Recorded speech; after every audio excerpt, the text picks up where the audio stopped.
So hello friends, कैसे हैं आप सभी। स्वागत है आप सभी का हमारे अनिराज ऑफिशियल यूट्यूब चैनल पे। तो जैसा कि फ्रेंड्स आप सभी को पता है कि आरआरबी एनटीपीसी का नोटिस जो है वो बहुत जल्द आने ही वाला है। एक नोटिस जारी हो चुका है कि ये वैकेंसी बहुत जल्दी आने वाली है। तो आरआरबी यानी कि रेलवे के अंदर जो है एनटीपीसी की जॉब पाने के लिए बहुत ज़रूरी होता है कि उसका प्रीवियस ईयर क्वेश्चंस जो है वो सॉल्व होने चाहिए। प्रीवियस ईयर क्वेश्चंस आपको एकदम अच्छे से एनालाइज होने चाहिए, क्योंकि टीसीएस जो है वो अपने लगभग 70% पेपर जो है वो प्रीवियस ईयर से लेती है, यानी कि उसका जो क्वेश्चन का पैटर्न होता है वो प्रीवियस ईयर क्वेश्चन के ऊपर ही होता है। तो आज से हम स्टार्ट करने जा रहे हैं प्रीवियस ईयर पेपर की एक सीरीज़, जो कि आप इस चैनल पे देख पाएंगे। और 133 शिफ्ट के अंदर जो मैथ के जितने भी क्वेश्चन हुए थे इन शिफ्ट्स के अंदर मैथ के, उनका बेस्ट अप्रोच आप इस चैनल पे देख पाएंगे। तो बने रहिए आप हमारे इस चैनल के साथ। और स्टार्ट करते हैं आज की पहले शिफ्ट से, जो कि है 28 दिसंबर 2020 से। जो एनटीपीसी का पेपर 2020 में स्टार्ट हुआ था 28 दिसंबर से, तो उसकी पहली शिफ्ट जो है हम स्टार्ट करने जा रहे हैं। तो चलिए स्टार्ट करते हैं आज की पहली शिफ्ट। तो पहला क्वेश्चन है कि किसी समचतुर्भुज के आसन्न कोणों का अनुपात 3:6 है, तो समचतुर्भुज के सबसे छोटे कोण का माप क्या होगा। तो देखिए, समचतुर्भुज क्या होता है, जिसकी चारों साइड इक्वल हो, यानी कि कुछ इस टाइप का होता है समचतुर्भुज। और इसकी जो चारों साइड होती हैं ये इक्वल होती हैं, प्लस इसका जो ये वाला कोण और ये वाला कोण होता है, इसी को आसन्न कोण कहा जाता है। यानी कि अगर मैं इसे नाम दे दूं कि कोण ए, कोण बी, सी और डी, तो यहाँ पर जो एंगल ए है प्लस एंगल बी है, ये 180 डिग्री के बराबर होता है। तो angle A plus angle B 180 degree के बराबर होता है। और इसी को क्या कहा जाता है, तो आसन्न कोण, इसी को कहा जाता है आसन्न कोण। सो एंगल ए हमारा 3 के रेशो में है और ये 6 के रेशो में है। तो रेशो में है तो इसका हम एक वेरिएबल ले लेते हैं, यानी कि 3x plus 6x is equal to 180। 9x की वैल्यू फिर अपने पास में 180 आ जाएगी, जो कि 9 से कैंसल आउट करने पर हमें x की वैल्यू जो है वो 20 मिल जाएगी। उसने बोला है कि समचतुर्भुज का सबसे छोटे कोण का माप बताना है, यानी कि 3x की वैल्यू क्या होगी, 3x इंटू 20 यानी कि 60। तो हमारा राइट आंसर क्या आ जाएगा, 60 डिग्री। तो हमारा राइट आंसर यहाँ पर 60 डिग्री है। चलिए नेक्स्ट क्वेश्चन करते हैं।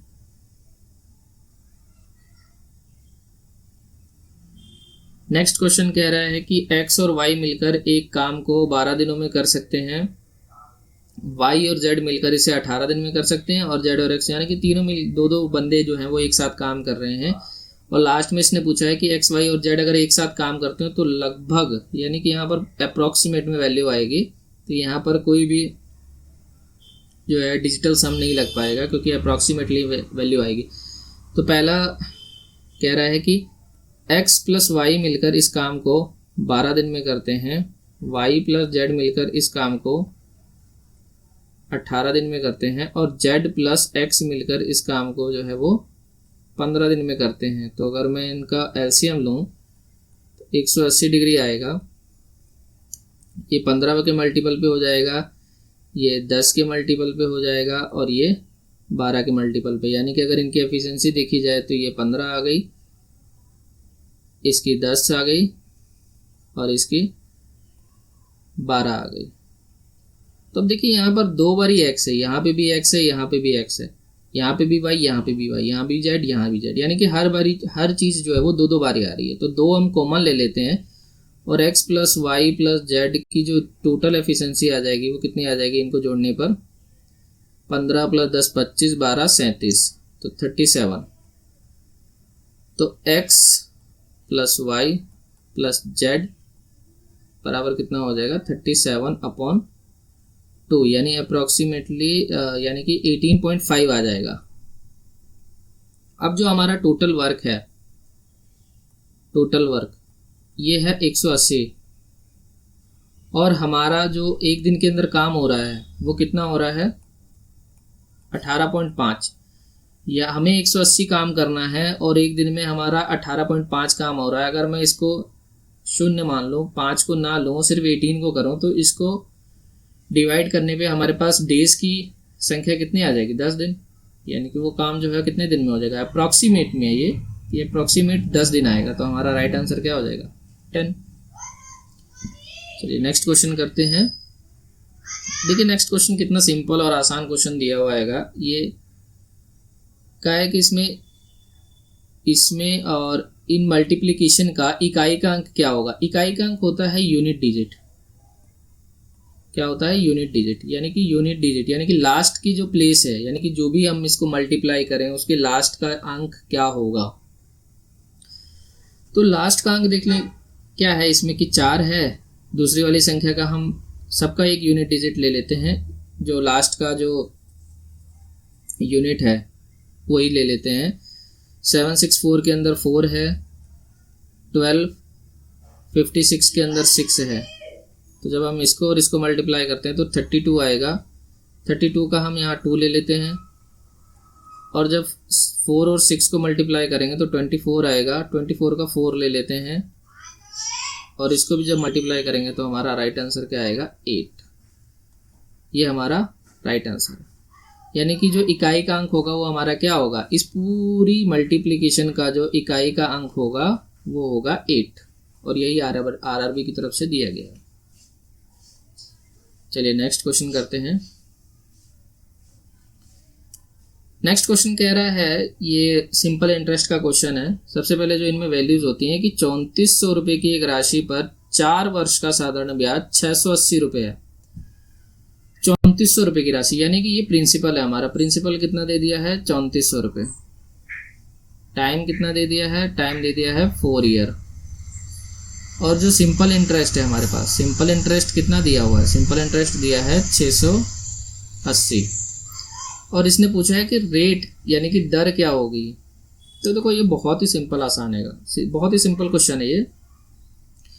हम बचपन से एक फॉर्मूला पढ़ते आ रहे हैं कि simple interest is equal to होता है P into R into T upon 100। तो ये वैल्यू पुट्स कर देते हैं हम इसमें। 680 इज इक्वल टू 3400 प्रिंसिपल है हमारा, रेट हमें निकालनी है, टाइम हमारा दिया हुआ है 4 अपॉन 100। तो 10 से ये 10, 10 से ये 10 कैंसल आउट हो जाएगी। 34 को जब हम इससे करेंगे तो 20 पे ये कैंसल आउट हो जाएगा, और 4 को जब हम इससे डिवाइड करेंगे तो हमारा क्या आ जाएगा 5। यानी कि रेट क्या आ रही है हमारे पास में 5%, और यही हमारा क्या है राइट आंसर है। तो राइट आंसर क्या है 5%। चलिए नेक्स्ट क्वेश्चन करते हैं अब। क्वेश्चन नंबर 5, एक आयत की लंबाई इसकी चौड़ाई से दुगनी है और आयत का परिमाप 48 सेंटीमीटर। तो देखो जो जो चीज़ें पहले दी होती हैं ना, सबसे पहले हमें उन्हें लिखना होता है कि वो चीज़ें हम लिख लें ताकि वो हमें करने में आसान हो। तो एक आयत जो है वो ऐसा होता है। अब इसमें क्या क्या दिया हुआ है, इसमें दिया हुआ है कि जो इसकी लंबाई है और जो इसकी चौड़ाई है, तो जो चौड़ाई है अगर उसे हम x मानते हैं तो लंबाई उसकी दुगनी है, यानी कि वो 2x है। और इसका जो परिमाप होता है वो क्या होता है 2 गुना L प्लस B। वो कितना दिया हुआ है हमें 48। तो देखो परिमाप हमें दिया हुआ है, परिमाप कितना है 48 है, और परिमाप का जो फॉर्मूला होता है आयत का 2 into plus L plus B, तो वो कितना हो जाएगा 48। वैल्यू को अगर हम पुट कर दें तो L की वैल्यू कितनी है हमारे पास में 2x है, और B की वैल्यू कितनी है x है। तो 2x plus x is equal to 48। 3x is equal to 48, और यहाँ पर 6x इज इक्वल टू 48। जब हम इसे कैंसल आउट करेंगे तो 6 8 48, यानी x की वैल्यू कितनी आ जाएगी हमारे पास में 8। अगर x की वैल्यू 8 आ जाएगी तो इसकी जो लंबाई होगी वो कितनी हो जाएगी 16, और जो इसकी चौड़ाई होगी वो कितनी हो जाएगी, तो वो हो जाएगी 8।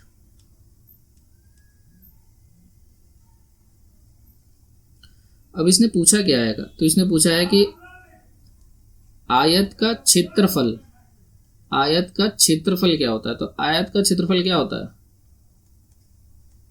आयत का क्षेत्रफल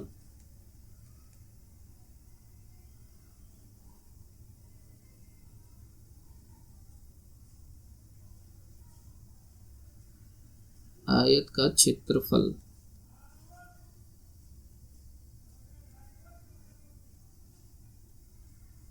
तो आयत का क्षेत्रफल होता है लंबाई गुना चौड़ाई। तो लंबाई अपने पास में 16 है, चौड़ाई अपने पास में 8 है, मल्टीप्लाई करेंगे तो 16 8 128 सेंटीमीटर स्क्वायर आ जाएगा हमारा राइट आंसर। तो हमारा राइट आंसर क्या हो जाएगा 128 सेंटीमीटर स्क्वायर। चलिए नेक्स्ट क्वेश्चन करते हैं। नेक्स्ट क्वेश्चन HCF और LCM से ये क्वेश्चन आया हुआ है। कह रहा है कि दो संख्याओं का योग 60 है। तो सबसे पहले वो दो संख्या हमने, पहली संख्या हमने A मान ली प्लस दूसरी संख्या हमने B मान ली, और इन दोनों का योग वो कह रहा है कि 60 है। फिर कह रहा है कि मैसेपे और लैसेपे क्रम से ये है। मैसेपे होता है हमारा HCF, HCF इसने दे दिया है कि 12 है, और LCM दे दिया है कितना 72। दोनों संख्याओं का व्युत्क्रम पूछा है। व्युत्क्रम होता है कि अगर कोई संख्या हमने मानी है तो उसके बट्टे की जो संख्या होती है उसका योग पूछा है इसने, ये उसने पूछा है। तो चलिए करते हैं। सबसे पहले तो इसी को सिंप्लीफिकेशन, इसको थोड़ा सा हम आसान कर लेते हैं, तोड़ लेते हैं इसे, ताकि हमें ही करने में आसानी हो। तो इसका जब हम एलसीएम लेंगे तो ये हो जाएगा नीचे AB और ऊपर क्या आ जाएगा A प्लस B, क्योंकि ए से ए कैंसिल आउट हो जाएगा, ऊपर बी आएगा, और इधर बी से बी कैंसिल आउट हो जाएगा, ऊपर ए आएगा। तो बेसिकली हमें ये फाइंड आउट करना है। अब देखो स्टार्टिंग से लेके अभी तक हमने एक फॉर्मूला पढ़ा आएगा। जब हम एलसीएम एचसीएफ का चैप्टर पढ़ते हैं तो ये फॉर्मूला बहुत ज़्यादा इंपॉर्टेंट होता है कि जो पहली संख्या होती है और जो दूसरी संख्या होती है उसका मल्टीप्लाई बराबर होता है एचसीएफ के मल्टीप्लाई और एलसीएम के मल्टीप्लाई से। तो यहाँ पे हमें हमारी पहली संख्या क्या ए है, मल्टीप्लाई दूसरी संख्या क्या है B है, एचसीएफ हमें कितना दिया हुआ है 12, एलसीएम हमें दिया हुआ है 72, यानी कि AB की वैल्यू हमने यहाँ से निकाल ली कितना 12 गुने 72, और A प्लस B की वैल्यू ये देखो, ये वाली वैल्यू तो हमें ऑलरेडी दी हुई हैगी, ये वाली वैल्यू ऑलरेडी हमें दी हुई हैगी। तो यहाँ से क्या हो जाएगा 60, और AB की वैल्यू हमने निकाली है कितनी 12 गुने 72। तो जब हम इसे कैंसिल आउट करेंगे तो ये 5 से जाएगा, 12 पंजे 60। तो हमारा राइट आंसर क्या आ जाएगा 72/5। ये हमारा क्या हो जाएगा राइट आंसर, जो कि ऑप्शन नंबर 3 है। चलिए नेक्स्ट क्वेश्चन करते हैं। 7वां क्वेश्चन। तो 7 नंबर क्वेश्चन ये कह रहा है कि 50 लड़कियां और 70 लड़के हैं कि एक कक्षा में संगीत कार्यक्रम प्रयोजित किया गया है। तो देखो यहाँ पर गर्ल्स जो हैं वो कितनी दी हुई हैं 50, और जो बॉयज़ दिए हुए हैं वो कितने दिए हुए हैं 70। अब आगे पढ़ते हैं कि क्या कह रहा है। जिनमें 40% जो लड़कियां हैं और 50% लड़के कार्यक्रम में भाग लिया। 40% लड़कियों ने भाग लिया और 50% लड़कों ने भाग लिया। तो अब देखो, तो कक्षा का लगभग कितना प्रतिशत हिस्सा कार्यक्रम में उपस्थित था, यानी कि प्रेजेंस बतानी है हमें। तो अगर 40% भाग लिया तो 50 का 40% कितना होता है 20, और 70 का 50% कितना होगा 35। प्रेजेंट कितने थे उसमें फिर 55, और टोटल हमारे पास कितने आएंगे 120। तो परसेंटेज निकालने के लिए क्या फॉर्मूला होता है कि जो अपने पास दिया है और जो टोटल है और मल्टीप्लाई 100। तो इससे जब काटेंगे तो ये 6 और ये काटेंगे 20 पंजे 100, 20 पंजे 120, 20 पंजे 100। और जब 55 को 6 से डिवाइड करेंगे तो 9.1 कुछ आएगा। जब इसको इससे डिवाइड करेंगे तो जब इससे मल्टीप्लाई करेंगे तो देखो अप्रॉक्सीमेट में कितनी वैल्यू आएगी, 9 पंजे 45 पॉइंट कुछ जाएगा, यहाँ पर समथिंग जाएगा। तो यही हमारा क्या होएगा राइट आंसर, यानी 45 से तो ऊपर ही जाएगा, पॉइंट कुछ आएगा, तो वो हमारा क्या होगा लगभग में 46%। तो यही हमारा क्या है राइट आंसर। तो 46% हमारा क्या है राइट आंसर। चलिए नेक्स्ट क्वेश्चन करते हैं। नेक्स्ट क्वेश्चन कह रहा है सिंप्लीफिकेशन का क्वेश्चन है नेक्स्ट।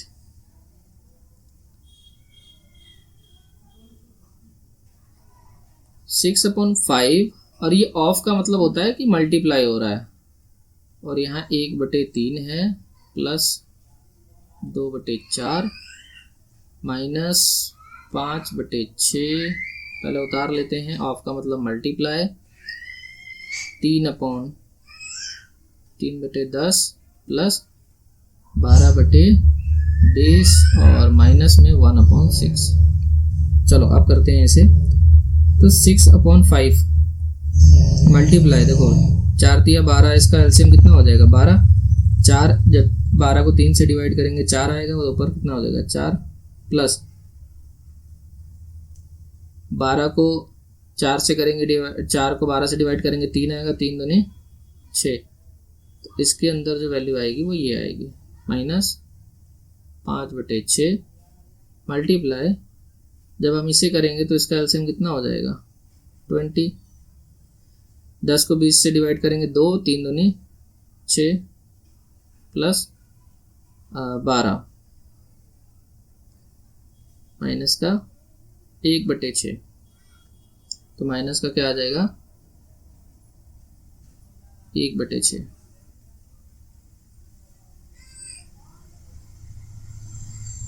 तो अब यहां से करते हैं हम अपनी काटा पीटी। तो 6 4 10/12 माइनस 5/6 मल्टीप्लाई 18/20 माइनस 1/6। अब देखो ऑडमोस के रूल के अकॉर्डिंग हम इसे माइनस करेंगे, तो 6 दूनी 12, 5 दूनी 10 और 2 से ये 2 कट जाएगा, तो यहाँ पर हमारा क्या आ जाएगा 1 माइनस में 6 तिया 18 और 5 चौके 20, तो यहाँ से क्या आ जाएगा अपने पास में 3/4 और माइनस का 1/6। चलो अब जब इसको जब हम करते हैं, लाइन खींच लेते हैं,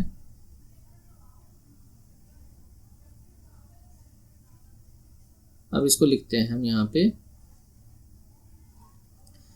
जब हम इसको कर रहे होते हैं, जब हम इसका एलसीएम लेंगे तो 6 और 4 का एलसीएम कितना होता है 12, और इसके बटे में जब हम रखते हैं, इसके बटे में जब हम 1 रखते हैं तो यहाँ से कितनी आ जाएगी ये वैल्यू 12 माइनस 4 को जब हम इससे करेंगे 3 3 तिहाई 9 माइनस 2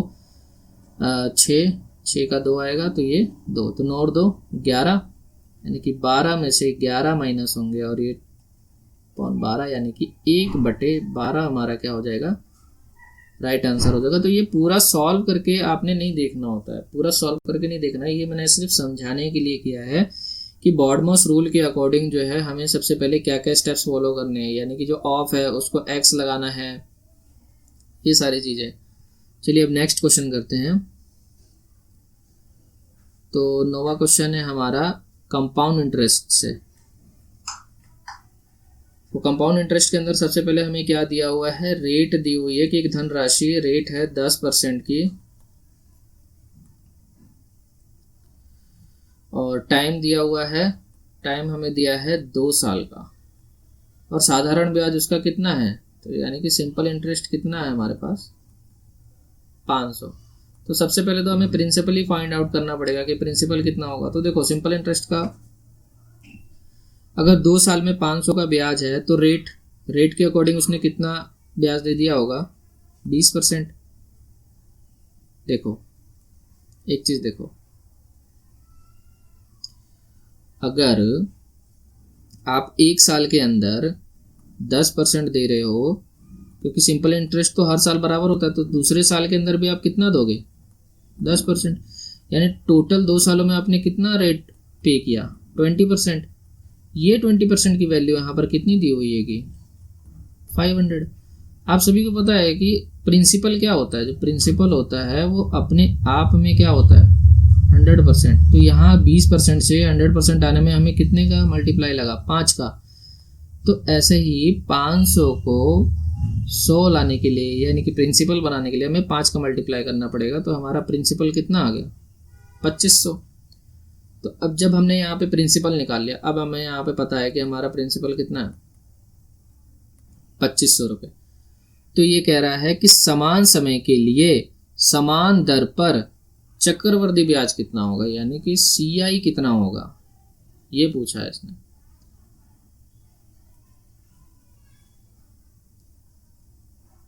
तो 10% के अकॉर्डिंग CI कितना होता है? 10% के अकॉर्डिंग 2 साल का CI होता है 21%। तो कुछ चीज़ें हमें याद रखनी पड़ती हैं कि 10 CI जो होता है फर्स्ट साल में सिंपल इंटरेस्ट और कंपाउंड इंटरेस्ट दोनों बराबर होते हैं। दूसरे साल के अंदर सिंपल इंटरेस्ट जो है, सिंपल ब्याज के ऊपर भी ब्याज मिलता है, तो कंपाउंड इंटरेस्ट जो है 2 साल के अंदर हमारा कितना हो जाएगा? तो 2 ईयर के अंदर हमारा कंपाउंड इंटरेस्ट हो जाएगा 21%। यानी कि 2500 का जब हम 21% हम निकालेंगे तो कितना आएगा? ये 2 जीरो से 2 जीरो कट जाएगी। 25 गुने 21, 25 गुने 21, 25 से कम 25 और 25 दुनी 50, तो 525 हमारा क्या आ जाएगा? Right answer 525।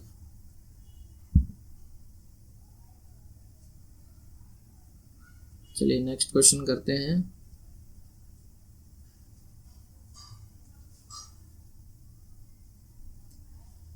एक परीक्षा उत्तीर्ण करने के लिए पूर्णांकों का 50% लाना आवश्यक है। यानी कि यहाँ पर देखो मिनिमम, जो मिनिमम है कि भाई मिनिमम 50% तो आपको लेके आना ही होगा, चाहे जो भी हो। परीक्षा में 2 प्रश्न पत्र हैं। अब पहला प्रश्न पत्र ये है और दूसरा प्रश्न पत्र ये है मान लो। तो इनमें छात्र ने 200 पूर्णांक वाले में 40% लिए। 200 नंबर का पेपर था जिसमें से भाई साहब ने 40% लिए, तो कितने ग्रैब किए? यानी कि जो ऑप्टेन नंबर हैं, जो ऑप्टेन नंबर हैं यानी कि प्राप्तांक हैं, वो कितने हैं? 200 का 40% कितना होता है? 80। दूसरा कह रहा है कि एक परीक्षा में उत्तीर्ण होने के लिए 150 पूर्णांक वाले प्रश्न पत्र में उसे न्यूनतम कितने अंक लेने पड़ेंगे? तो देखो अब 150 का एक प्रश्न पत्र है, उसमें कितने % लेने पड़ेंगे ताकि वो जो है पास हो जाए? तो देखो 200 और 150 जब हम इसको देखते हैं तो हमारा टोटल कितना आएगा? टोटल 350। और उसने क्या बोला हैगा? उसने बोला है कि ये मिनिमम 50% लाना तो अनिवार्य है। 50% लाना अनिवार्य है, यानी कि 350 का 50% अगर हम करें तो 175 होता है भाई। तो 175 लाना अनिवार्य है और 80 उसमें से ये ले चुका है। लेने कितने और रहेंगे? तो 95 लेने हैं। यानी कि 150 में से इसे 95 नंबर जो हैं वो लेने हैं। तो 95 150 का कितना % है? परसेंट के लिए 100 लगा देंगे। तो यहाँ देखा तो 5 तिया 15 और 5 को 20 और फिर 0 से 0 का कैंसिल आउट हो जाएगा। 3 से जब हम इसे करेंगे तो 3 तिहाई 9, फिर 3 एकम 3 बचा 2, 3 छिके 18, यानी कि हमारा 31.6 मल्टीप्लाई बाय 2, तो लास्ट में कितना आ जाएगा? लगभग 6 तिया 18, सॉरी 6 दूनी 12, 6 दूनी 12, 1 2 एकम 2 और 1 3 और 3 दूनी 6, यानी कि 63.2 समथिंग समथिंग आएगा, यानी कि इसी के पास जो है वो हमारी परसेंटेज में आंसर आएगा। तो 63 का है यहाँ पर, तो 63 के पास में कौन सा है, 64 है। तो यहाँ पे भी इसने भी यही बोला हुआ है कि उस प्रश्न पत्र में से कितने प्राप्तांक लेने पड़ेंगे, यानी कि 64% उसे कितना लेना पड़ेगा, 64%। चलो नेक्स्ट क्वेश्चन करते हैं।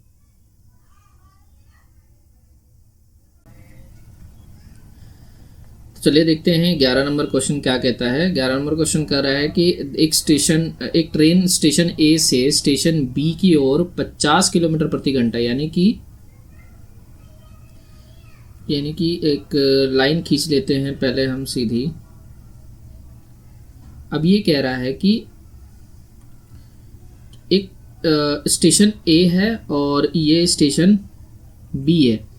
अब यहाँ से जो ट्रेन जा रही है उसकी स्पीड कितनी है, 50 किलोमीटर पर आवर।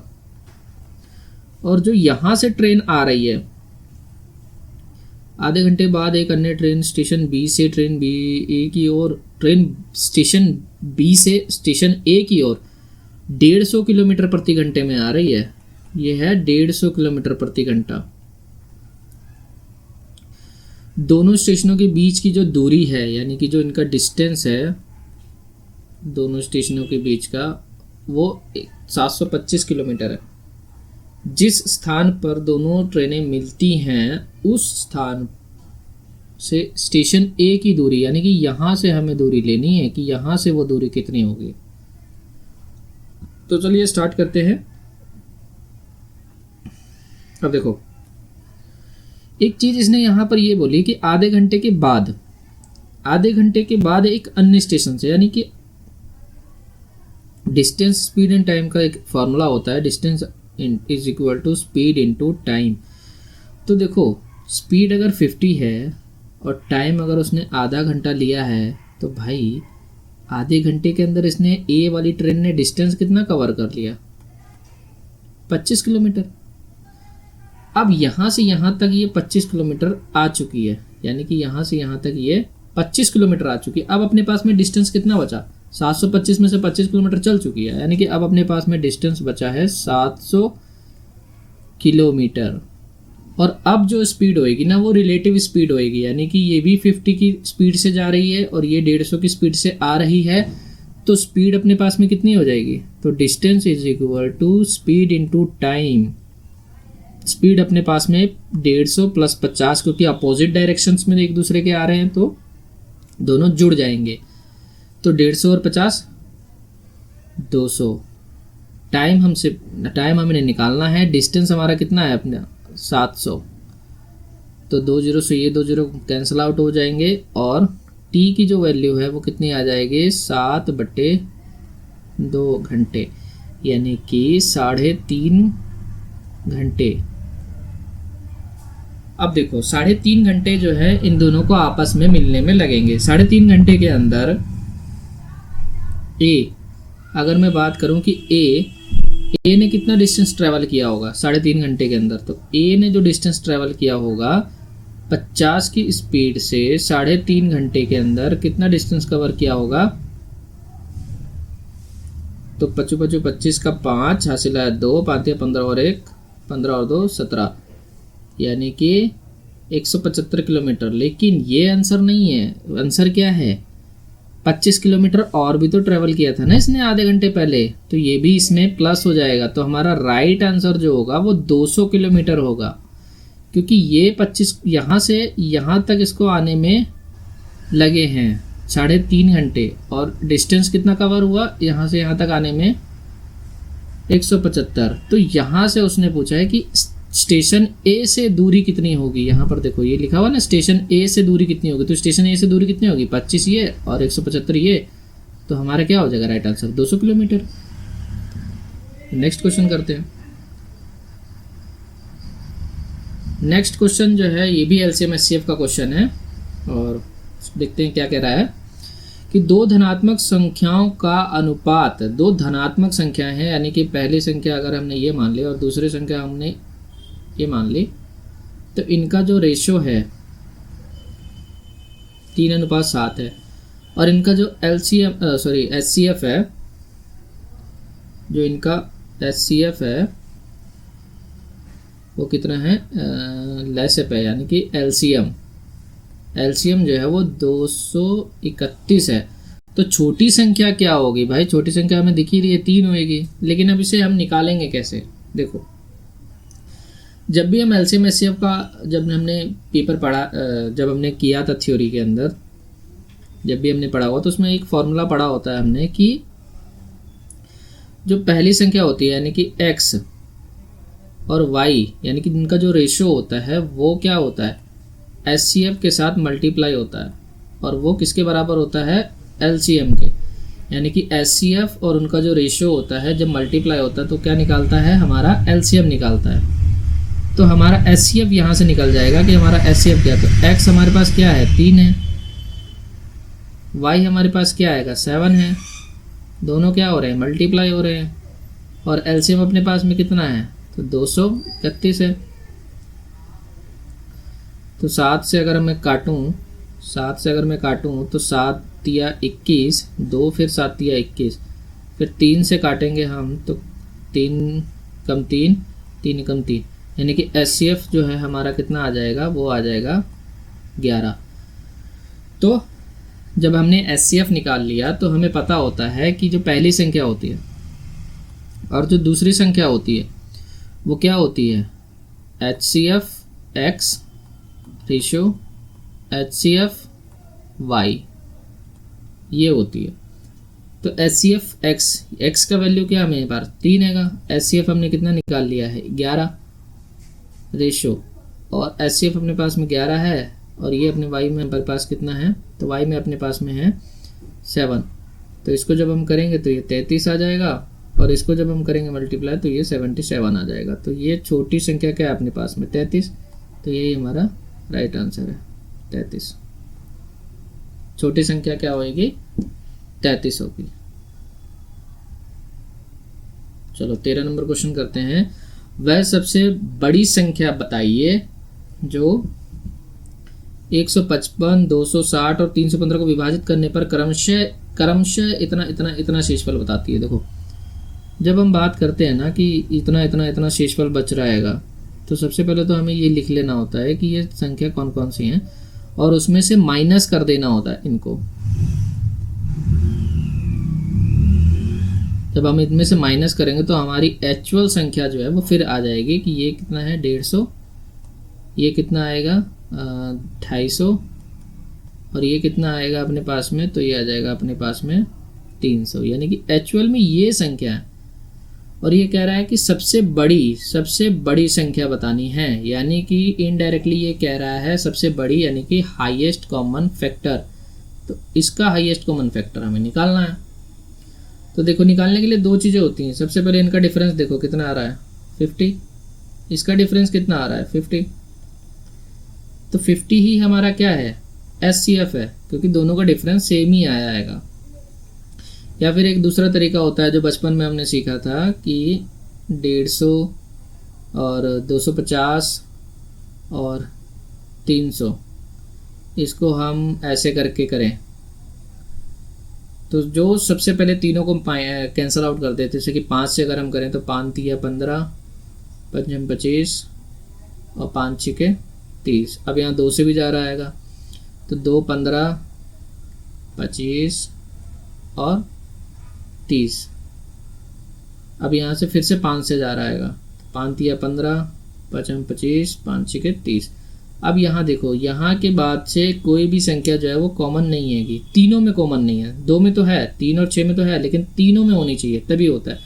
तो हमारा HCF ऐसे भी निकलता है कि HCF कितना आ जाएगा फिर ऐसे 5 गुने 2 गुने 5, तो 5 दूनी 10 बजे 50। तो हमारा राइट आंसर क्या आ जाएगा 50, और RRB की तरफ से भी 50 आंसर दिया हुआ है। चलिए 14 नंबर क्वेश्चन करते हैं कि 5 अंकों की वह सबसे छोटी संख्या कौन सी है जिसे 7 से विभाजित करने पे 6 शेषफल बचता है। अब यार एक चीज देखो, 5 अंकों की संख्या, 5 अंक की सबसे छोटी संख्या कितनी होगी। सबसे पहले तो ये बताओ तो ये 1 2 3 4, तो 4 जीरो और एक ये, तो ये हमारे पास में क्या है, सबसे छोटी संख्या है, जैसे कि यहाँ पे दिख रहा होगा। लेकिन हमें क्या ढूंढना है कि वो सबसे छोटी संख्या कौन सी है जो 7 से डिवाइड तो हो जाए लेकिन 6 शेषफल दे। तो देखो यहाँ पर सबसे पहले यही करना है हमने कि इस संख्या को जब हमने लिखा और 7 से डिवाइड किया तो 7 एकम 7 3 0, फिर 7 चौके 28, फिर यहाँ 2 शेषफल बचेगा, ऊपर से 0 उतर जाएगी, फिर 7 दूनी 14,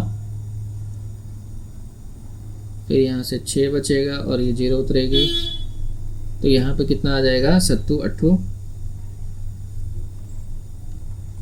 56। तो यहाँ से अपना क्या रिमाइंडर आ जाएगा, 4। ये क्या आ जाएगा अपने पास में, रिमाइंडर। तो अब एक चीज़ देखो यार, जब हमने एक 5 अंकों की सबसे छोटी संख्या से किया तो 4 रिमाइंडर आए, यानी कि अगर यहाँ पर 0 ना हो करके इस लास्ट वाले अंक में 0 ना हो करके 2 होता तो यहाँ पर 60 ना हो करके ये कितना बन जाता, 62। तो जब 62 में से 56 माइनस होता तो हमारे पास 4 रिमाइंडर ना आकर के कितना रिमाइंडर आता, 6। यानी कि वो संख्या भी क्या होगी अपने पास में, लास्ट में 2 लगा होगा उसके। तो ये जो है अपना राइट आंसर हो जाएगा। तो यहाँ पे ये आंसर भी दिया हुआ है, ये रहा। नेक्स्ट क्वेश्चन करते हैं 15 नंबर क्वेश्चन। चलिए देखते हैं 15 नंबर क्वेश्चन को। 15 नंबर क्वेश्चन हमारा क्या कह रहा है कि x/2 प्लस 2/y की वैल्यू जो है वो 1 दी हुई है। अब यहाँ पर है ना वैल्यू पुटिंग मेथड वाला क्वेश्चन है, यानी y/2 प्लस 2/z की जो वैल्यू है वो 1 है, और हमें निकालना क्या है, z/2 प्लस 2/x की वैल्यू।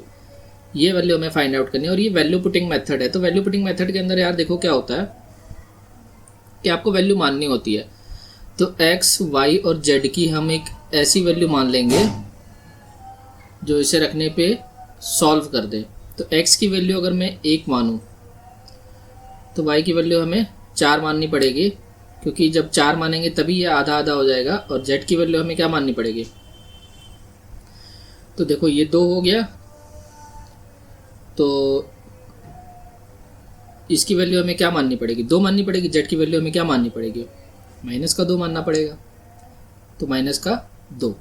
तो अब ये वैल्यू हम पुट करते हैं, चलो ठीक है रखते हैं। अब देखो x की वैल्यू 1 है, तो पहले वाला ये वाला इक्वेशन देखते हैं।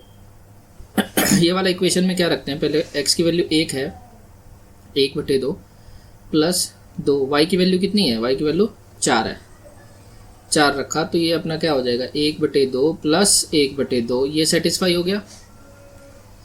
दूसरे वाले में रखते हैं, चलो दूसरे वाले में। तो y की वैल्यू कितनी है अपने पास में, 4/2 प्लस 2/z की वैल्यू कितनी है यहाँ पे, -2। तो यहाँ 2 माइनस में, और इसमें जब 4 को इससे करेंगे तो 2 आएगा, और 2 से 2 करेंगे तो -1 आएगा। तो यहाँ से -2 में से 1 गया तो कितना आ जाएगा अपने पास में, 1 आ जाएगा। तो यहाँ से भी ये सेटिस्फाई हो गया, यहाँ से भी ये सेटिस्फाई हो गया। तो यही वैल्यू अब हम इसमें पुट कर देंगे। चलो ये वैल्यू इसमें पुट करके रख देते हैं और हमारा आंसर आ जाएगा।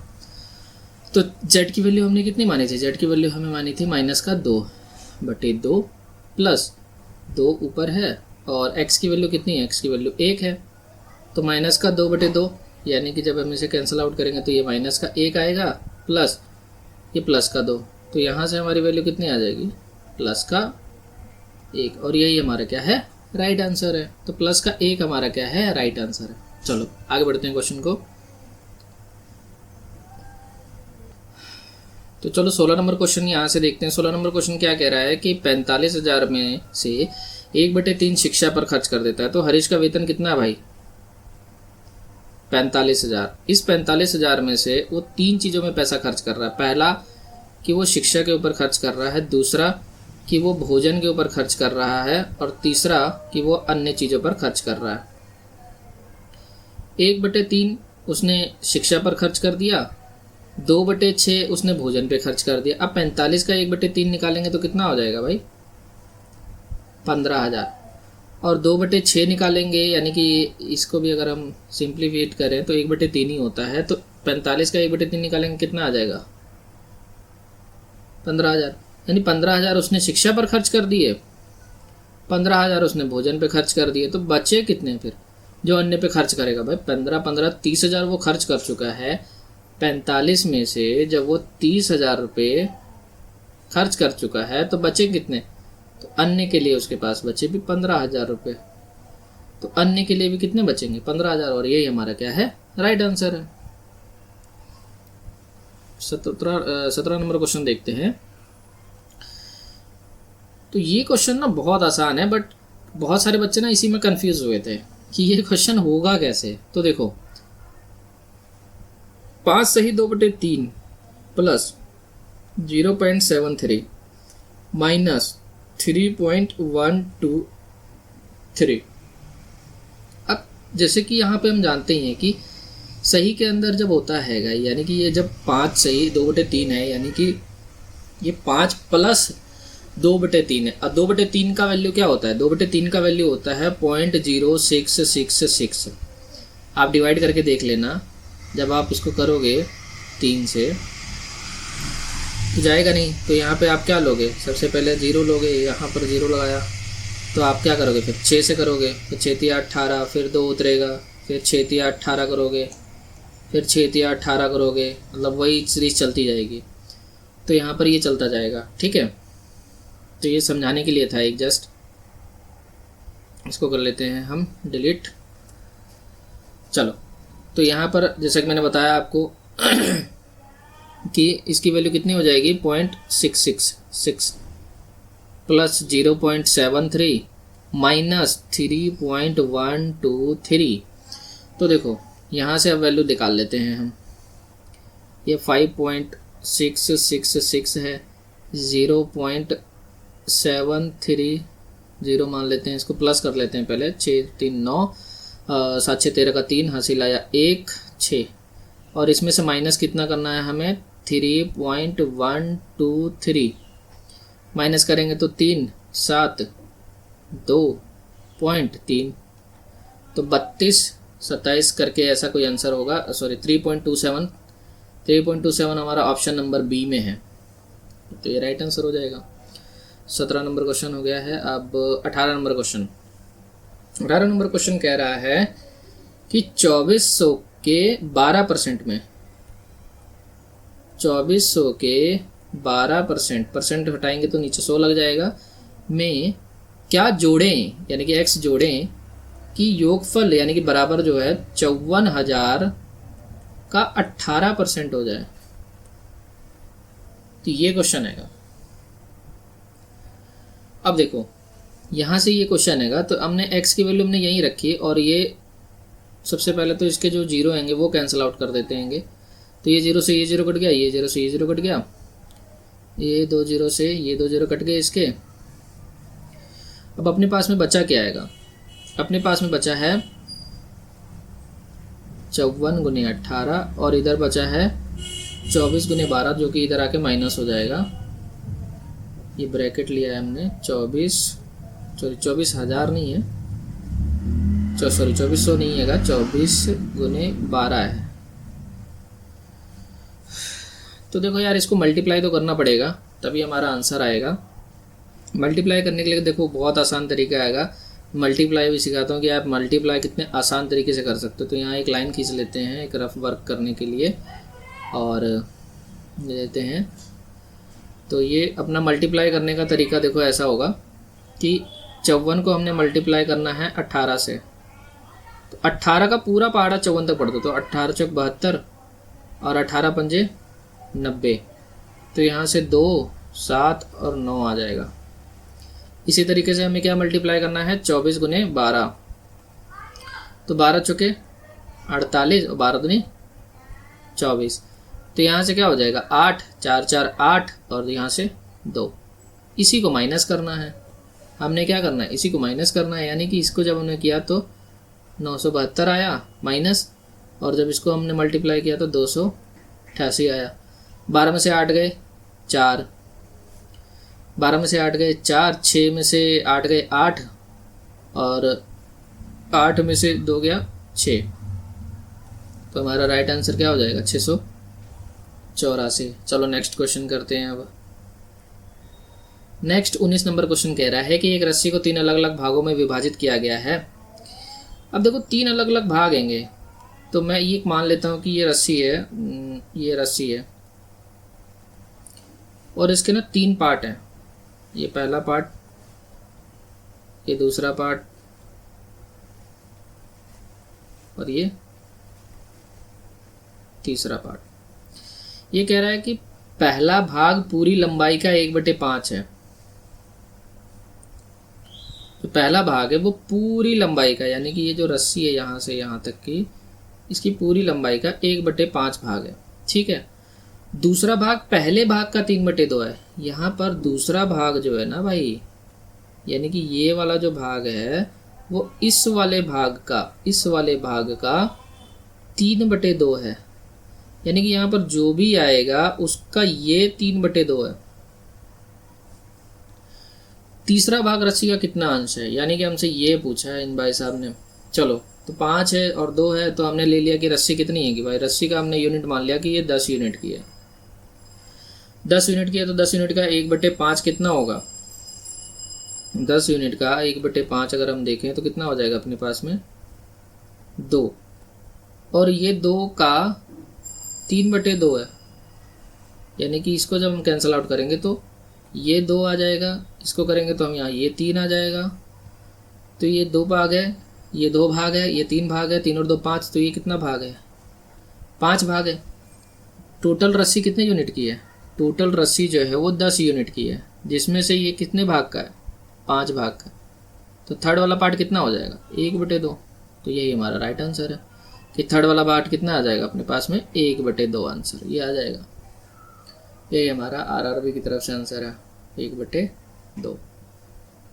चलो नेक्स्ट क्वेश्चन करते हैं। और ये भाई साहब साइन कोस टेन थीटा, ये जो भाई क्वेश्चन होते थे ना, मतलब 10वीं में इतने परेशान करते थे। और इवन अभी भी जो है ना 90% जो बच्चे हैं ना, जो 90% बच्चे हैं ना, वो ये क्वेश्चन ना करते ही नहीं है, अटैम्प्ट ही नहीं करते हैं। पता नहीं क्या उनको लगता है कि यार बहुत भारी क्वेश्चन है भाई, नहीं होएगा। ऐसा कुछ नहीं है यार। तो देखो यहाँ पर सबसे पहले तो क्या आएगा कि साइन 14 की वैल्यू सेक 76। अब देखो ये बराबर है, क्यों बराबर है मैं एक फॉर्मूला बताता हूँ। ये फॉर्मूला हमें देखना चाहिए। जब भी हमने सीखा था कि साइन 90 माइनस थीटा, तो साइन 90 माइनस थीटा हमारे पास क्या होता था? Cos theta. इसी तरीके से कॉस 90 माइनस थीटा अपने पास में क्या होता था? तो साइन थीटा होता था। अब यहाँ पर वही चीज़ अप्लाई होने वाली है। अब यहाँ पर सबसे पहले वही चीज़ अप्लाई होने वाली है। और इस क्वेश्चन के अंदर ना एक चीज़ गलत है, जो कि यहाँ पर है, ये यहाँ माइनस ना होकर के ना ये मल्टीप्लाई में है। तो ये करेक्ट कर लेना यार कि ये ना क्वेश्चन में एरर था, या माइनस, ये यहाँ पर मल्टीप्लाई है। तो जब हम साइन 14 की वैल्यू को करेंगे तो हमारे पास क्या आ जाएगा? साइन 14 की वैल्यू को हमने जब पलटा, यानी कि यहाँ पर अगर साइन 14 लिखा हुआ है तो कॉस 90 माइनस थीटा, यानी कि 14 उसमें से माइनस हो जाएगा, तो कॉस की वैल्यू क्या आ जाएगी हमारे पास में? कॉस 76 डॉट, यहाँ पर क्या है अपने पास में? सेक। तो यहाँ पे क्या है अपने पास में? यहाँ पे है सेक। तो ये सेक 76 की वैल्यू है, 76 डिग्री प्लस 3 कॉट 15 डिग्री। ऐसे ही कॉट 15 जो होता है वो माइनस हो जाता है 10 से, तो 10 की वैल्यू आ जाएगी अपने पास में। तो कॉट 10 की वैल्यू कितनी आ जाएगी? यहाँ पे 10 की वैल्यू आ जाएगी, जब 90 में से माइनस करेंगे तो ये आ जाएगी अपने पास में 75 मल्टीप्लाई में कॉट 75 प्लस 2 10 15 45 डिग्री। 45 डिग्री का जो है मान होता है, जब हम पढ़ते थे पंडित बद्री प्रसाद हर हर भोले, इसके अंदर पढ़ते थे ना, तो उसी के अंदर जो होता था ये वैल्यू आती थी। अब यहाँ से देखो कॉस 1/cos क्या होता है, यहाँ से देखो एक चीज़ और मैं बता देता हूँ आपको। जब हम बचपन में जब हम करते थे तो हमें ये भी पता होता था कि साइन बटे कॉस होता है, कॉसेक होता है, और कॉस बटे सेक होता है, और टेन बटे कॉट होता है। तो वही चीज़ यहाँ पे भी अप्लाई हो रही है कि यहाँ पर कॉस है, कॉस का जब 1/, हम तो 1/, सेक आ जाएगा, तो ये सेक 1/76 हो जाएगा, और यहाँ पर भी सेक 1/76 है, तो ये इससे कैंसल आउट हो जाएगा, यानी कि हमारे पास यहाँ क्या आएगा, सिर्फ 5। यहाँ पर प्लस का निशान है तो यहाँ प्लस आ जाएगा। इसी तरीके से 10 को जब हम कन्वर्ट करेंगे तो ये किस में हो जाएगा, 1/कॉट में, तो ये कॉट इस कॉट से माइनस हो जाएगा, यहाँ भी हमारे पास कितना बचेगा, तो 3 बचेगा। इसके बाद में यहाँ क्या है, प्लस, तो यहाँ लग जाएगा प्लस। tan 45 डिग्री की वैल्यू क्या होती है, tan 45 की वैल्यू होती है 1। tan 45 की वैल्यू क्या होती है, 1। तो tan 45 की वैल्यू 1 होती है, और 2 से मल्टीप्लाई हो रहा है ये, तो 2 एकम 2, तो यहाँ से क्या इतना आ जा रहा है अपने पास में 2। तो जब हम तीनों को जोड़ेंगे तो 5 3 8 और 2 10, और ये हमारा राइट आंसर है 10। नेक्स्ट क्वेश्चन करते हैं, क्वेश्चन नंबर 21। सो यहाँ से कह रहा है कि एक सिलेंडर की ऊंचाई 14 सेंटीमीटर है, एक सिलेंडर की ऊंचाई 14 सेंटीमीटर है, और उसका वक्र पृष्ठीय क्षेत्रफल जो है ये है, तो सिलेंडर का आयतन ज्ञात करना है। तो सबसे पहली बात, बेलन का हमें वक्र पृष्ठीय क्षेत्रफल याद होना चाहिए कि बेलन का वक्र पृष्ठीय क्षेत्रफल क्या होता है। तो बेलन का वक्र पृष्ठीय क्षेत्रफल होता है 2πr/h। ये बेलन का वक्र पृष्ठीय क्षेत्रफल जो कि कितना दिया हुआ है 528 सेंटीमीटर स्क्वायर। सिलेंडर की ऊंचाई दे दी है हमें, यानी कि h की वैल्यू हमें ऑलरेडी दी हुई है 14 सेंटीमीटर। तो रखते हैं फिर वैल्यू, 22/7 पाई की वैल्यू होती है, r की वैल्यू हमें नहीं पता है, h की वैल्यू हमें पता है 14 है, और ये 528। 7 से इसे किया 2 पे जाएगा, 2 दूनी 4, माइनस हो जाएगा, कैंसिल आउट होगा, 4 एकम 4, और फिर 4 3 12, और ये हो जाएगा 4 दूनी 8। फिर r की वैल्यू रखेंगे, और 132/22। जब हम इसे काटा पीटी कर रहे हैं तो 22 पंजे 122 के 6, यानी कि r की वैल्यू कितनी आ जाएगी अपने पास में 6 सेंटीमीटर। तो यहाँ से r की वैल्यू आ गई। अब सिलेंडर यानी कि बेलन का आयतन, इसने बेलन का आयतन पूछा है कि बेलन का आयतन कितना होगा। बेलन का आयतन होता है πr²h। तो 22/7 गुने 6 गुने 6 गुने h की वैल्यू कितनी आएगी, 14 आ जाएगी। 7 से इसे जब हम कैंसिल आउट करेंगे तो ये 2 आ जाएगा, कम से कम 36 दूनी 72, यानी कि 22 गुने 72 हमारे पास फाइनल आ गया। सो इसे मल्टीप्लाई करते हैं। अब मल्टीप्लाई करने पे अपना आ जाएगा 22 गुने 72, तो 22 दूनी 44, और 7 दूनी 14 का 4 हासिल आया, 1 7 दूनी 14 और 1 15, तो 4 4 8 5 और 1, यानी कि 1584 सेंटीमीटर क्यूब हमारा क्या आ जाएगा, राइट आंसर। तो ये है हमारा राइट आंसर। चलिए आगे बढ़ते हैं। तो 22 नंबर क्वेश्चन कह रहा है कि a की क्यूब माइनस b की क्यूब इज इक्वल टू इतना दिया हुआ है, यानी कि यहाँ पर a की क्यूब माइनस b की क्यूब हमें दिया हुआ है 625, और a का स्क्वायर माइनस b का स्क्वायर ये भी दिया हुआ है अपने को 25, और एक वैल्यू और दी हुई है a प्लस b की वैल्यू जो है वो अपने पास में क्या है 5। तो हमें निकालना क्या है, a का square plus ab plus b का स्क्वायर। यार देखो ये तो फिर फॉर्मूला ही है। तो देखो 2 फॉर्मूले ना हमें पढ़ने बहुत इंपॉर्टेंट होते हैं। वो 2 फॉर्मूले होते हैं, ये देखो ए की क्यूब माइनस बी की क्यूब इज इक्वल टू क्या होता है, A minus B A square plus A B plus B square. और दूसरा जो फॉर्मूला होता है वो होता है ए का स्क्वायर माइनस बी का square is equal to A plus B और ए माइनस बी। तो यहाँ एक चीज़ देखो, हमारे को ये वैल्यू दी हुई है, ये देखो ये वैल्यू दी हुई है, ये वैल्यू भी हमें दी हुई है, यहाँ पर ये वैल्यू भी हमें दी हुई है। जब ये वैल्यू दी हुई है, ये वैल्यू दी हुई है, तो उसको हम वैल्यू पुट कर लेंगे, वैल्यू पुट कर लेते हैं। तो A square minus B square की वैल्यू कितनी है 25 और ए प्लस बी की वैल्यू कितनी है 5। तो यहाँ से ए माइनस बी की वैल्यू कितनी आ जाएगी अपने पास में 5, यानी कि ए माइनस बी की वैल्यू कितनी आ जाएगी अपने पास में 5। अब इसकी वैल्यू भी हमारे को निकल गई है, कि इसकी वैल्यू भी हमारे पास निकल गई है और इसकी वैल्यू भी जो है हमें दी हुई है। तो सिंपल सी बात है, कर देते हैं वैल्यू पुट इसमें। तो ए की क्यूब माइनस बी की वैल्यू कितनी आएगी 625 is equal to A minus B की वैल्यू कितनी आ गई 5। और हमें किसकी वैल्यू निकालनी है, तो A square plus A B plus B square, इसी की वैल्यू निकालनी है। तो इसको इससे कैंसिल आउट करेंगे तो हमारा आंसर आ जाएगा A square plus A B plus B square का 125। ये हमारा राइट आंसर है। तो चलो नेक्स्ट क्वेश्चन करते हैं। नेक्स्ट क्वेश्चन है साइन कॉस थीटा के ऊपर। तो भाई भयंकर सवाल है देखो भयंकर तो नहीं होता है, लेकिन कुछ लोगों को लगता है कि भयंकर सवाल है। तो साइन थीटा की वैल्यू क्या होती है, सबसे पहली बात तो P बटे H। हमने ये बहुत बारी पढ़ा होगा कि पंडित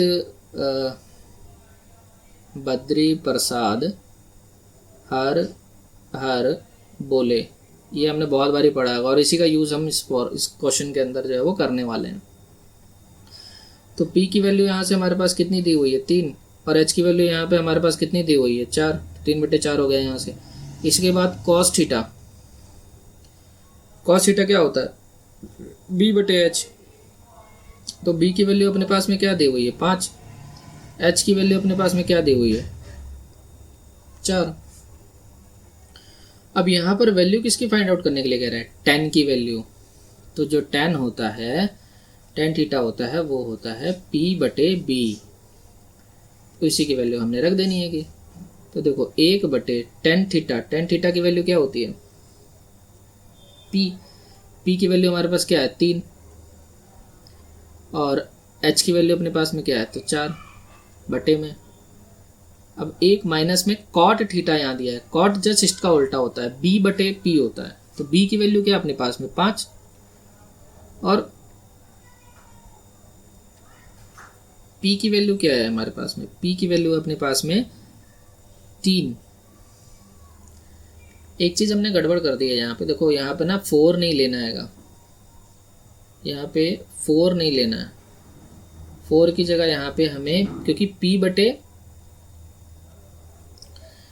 B होता है तो B की वैल्यू लेनी है। तो ये रहा B की वैल्यू, तो B की वैल्यू कितनी है 5। अब सॉल्व करते हैं इसको। तो 5 एकम 5 प्लस 3 बटे 5, ऐसे ये 3 माइनस 5 बटे 3। तो जब उसको आगे करेंगे हम तो यहाँ से आ जाएगा हमारे पास में क्या 8 बटे 5 बटे माइनस का 2 बटे 3। तो 8 बटे 5 मल्टीप्लाई 3 बटे 2 माइनस का, से करेंगे तो 4 आएगा, 4 तिया कितना हो जाएगा माइनस का 12 बटे 5। और यही हमारा क्या है राइट आंसर, माइनस का 12 बटे 5 क्या है हमारे पास में राइट आंसर। चलो नेक्स्ट 24 नंबर क्वेश्चन है। 24 नंबर क्वेश्चन कह रहा है √54 मल्टीप्लाई में √125 अपॉन √24 मल्टीप्लाई में √45। तो देखो 54 में क्या आएगा, 9 6 54, 9 और 6, तो 9 का 3 बाहर आ जाएगा, यानी कि यहाँ से क्या आ जाएगा 3/√6 मल्टीप्लाई। अब 125 में क्या है, इसी तरीके से 125 में क्या है, 125 में 25 पंजे 125 होता है, यानी कि 25 मल्टीप्लाई 5 है। 25 से क्या आ जाएगा अपना 5, 5 बाहर आ जाएगा और यहाँ पर रूट क्या रह जाएगा 5। तो ये हो गई ऊपर वाली वैल्यू। अब नीचे वाली वैल्यू को देखते हैं। तो यहाँ पर रूट क्या है, √24 है, यानी कि 6 चौके 24। तो 6 चौके 24 में 6 और 4 है, तो 6 में से 4 का 2 निकल आएगा और √6 रह जाएगा। इसके बाद 45 है, तो 9 पंजे 45 होता है, तो 9 में से 3 बाहर आ जाएगा, 5 अंदर रह जाएगा। तो फाइनली अपने पास में क्या आता है, देखो फाइनली अपने पास में आता है √6 मल्टीप्लाई 5√5 अपॉन 2√6 मल्टीप्लाई 3√5। तो देखो रूट से ये कट जाएगा, 3 से ये कैंसिल आउट हो जाएगा, इससे ये कट जाएगा, 5/2 हमारा आंसर आ जाएगा। 5/2 नहीं है, इसको 2.5 किया हुआ है, यानी कि जब इसको हम करेंगे सिंप्लीफाई तो ये 2.5 आ जाएगा। चलो नेक्स्ट क्वेश्चन करते हैं, क्वेश्चन नंबर 25। तो एक त्रिभुज है और उसके ये एंगल दिए हुए हैं, ये एंगल है, ये एंगल है और ये एंगल है। तो त्रिभुज का सबसे बड़े कोण का माप क्या होगा, चलो देखते हैं। तो त्रिभुज सबसे पहले क्या होता है, त्रिभुज को बना लेते हैं हम, यहाँ बना लेते हैं। तो इस टाइप का एक त्रिभुज है और इसमें कुछ एंगल दिए हुए हैं, यानी कि यहाँ पर अगर मैं इस वाले एंगल को मैं नाम दे दूँ, ये A है, ये B है और ये C है। तो इस वाले एंगल में ये है 2x डिग्री, ये है 3x -8, ये भी डिग्री, ये भी डिग्री, और C का क्या है, तो 5x -12 डिग्री। यहाँ कह रहा है सबसे बड़े कोण का माप। अब यार इन तीनों का देखो योग, इतना तो पता ही होगा कि जो त्रिभुज के तीनों कोणों का जो योग होता है, तीनों कोण का योग कितना होता है, वो 180 डिग्री होता है। तो अपने पास में 3 कोण कौन कौन से है, 2x + 3x -8 plus 5x -12 is equal to 180 degree. तो 2x + 3x + 5x कितना हो जाएगा, 5 3 8 और 2 10x, माइनस का 8 और माइनस का 20 इज इक्वल टू 180। तो यहाँ पे 10x की वैल्यू कितनी आ जाएगी, 200, यानी कि x की वैल्यू कितनी आ जाएगी अपने पास में, 0 से 0 कैंसिल आउट हो जाएगा 20। तो x की वैल्यू अपने पास में 20 आ गई। अब उसने सबसे बड़ा कौन पूछा, तो देखो 5x वाला ही, क्योंकि सबसे बड़ा होगा, सिंपल सा यही दिख रहा है, क्योंकि मल्टीप्लाई में 5 है भाई, तो इसी को निकालना है। तो 5x -12 डिग्री, यानी कि 5 × 20 - 12, यहाँ से आ जाएगा 100 - 12 डिग्री। तो यहाँ से हमारा राइट आंसर क्या आ जाएगा, 88 डिग्री। यही हमारा क्या है, राइट आंसर है। चलो नेक्स्ट क्वेश्चन करते हैं। नेक्स्ट क्वेश्चन ट्रिग्नोमेट्री से है फिर से। तो देखो यहाँ पे ना एक 2 फॉर्मूले हमने पढ़े होंगे कि sin square theta plus cos square theta is equal to 1 होता है।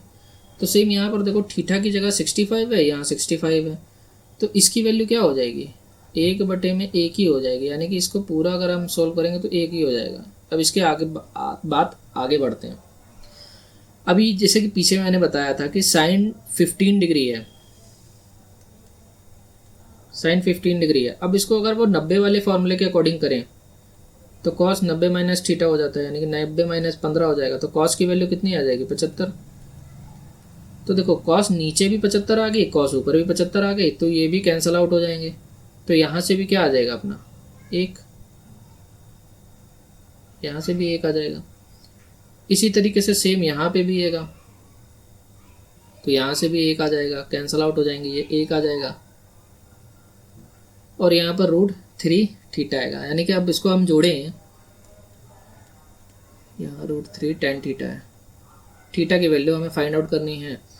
तो देखो 1, 2 और 3, 3 √3 tan थीटा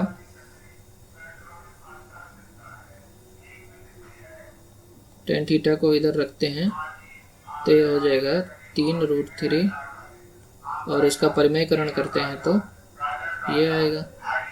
तो इससे तो ये कैंसल आउट हो जाएगा। तो यहाँ क्या आ गया √3, tan थीटा की वैल्यू कितनी आ गई √3, और सभी को पता है कि √3 किसका मान होता है 60 डिग्री का। तो tan थीटा कितना आ जाएगा अपने पास में 60 डिग्री, और यही हमारा राइट आंसर होगा। तो राइट आंसर क्या है 60 डिग्री। चलो नेक्स्ट क्वेश्चन करते हैं।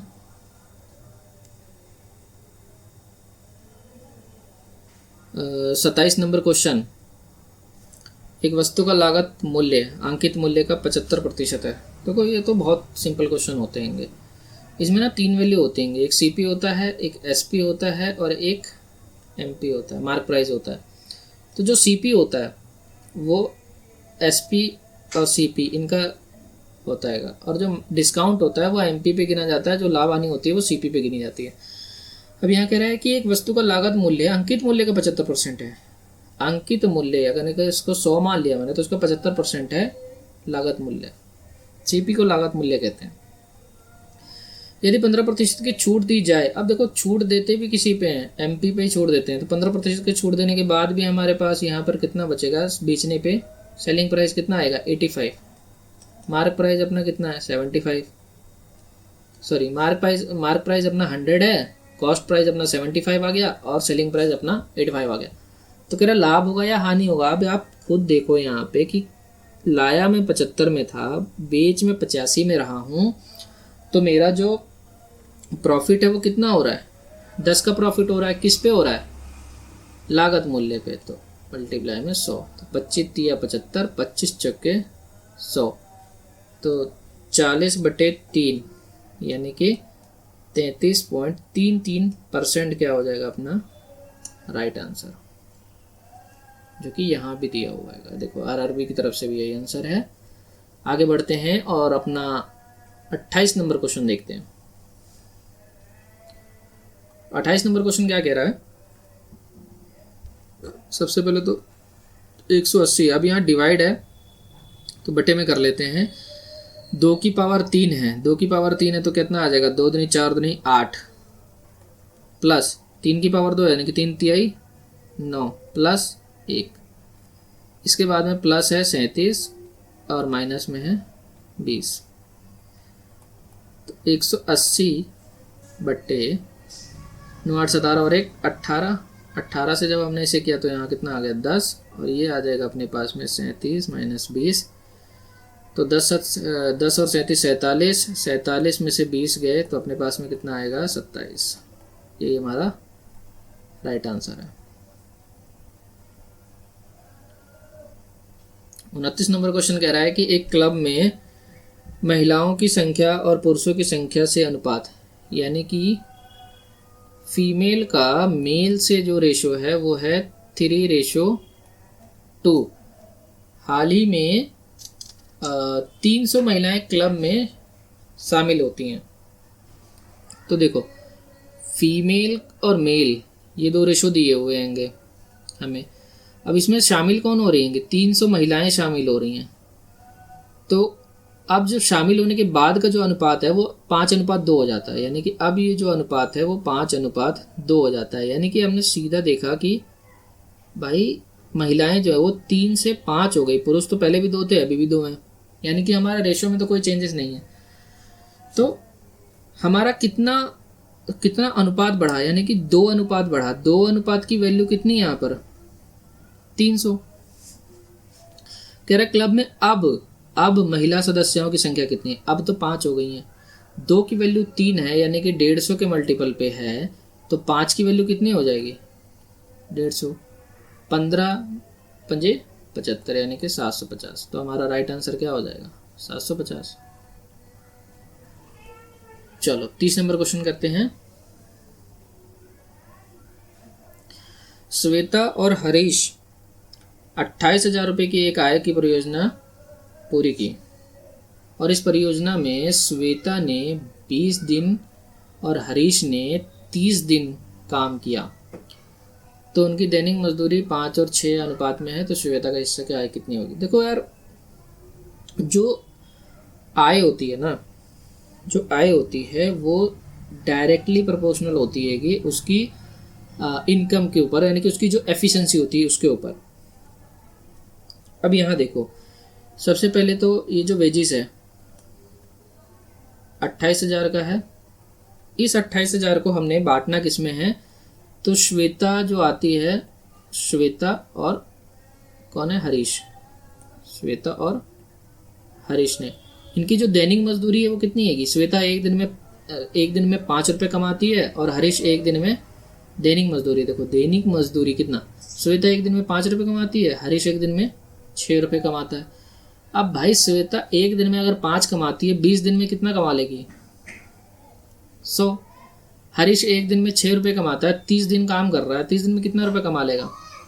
रुपये मान लो, एक तरह से रेशियो में भी मान लो, ये रुपये एक्चुअल में है नहीं लेकिन रुपये मान लेते हैं।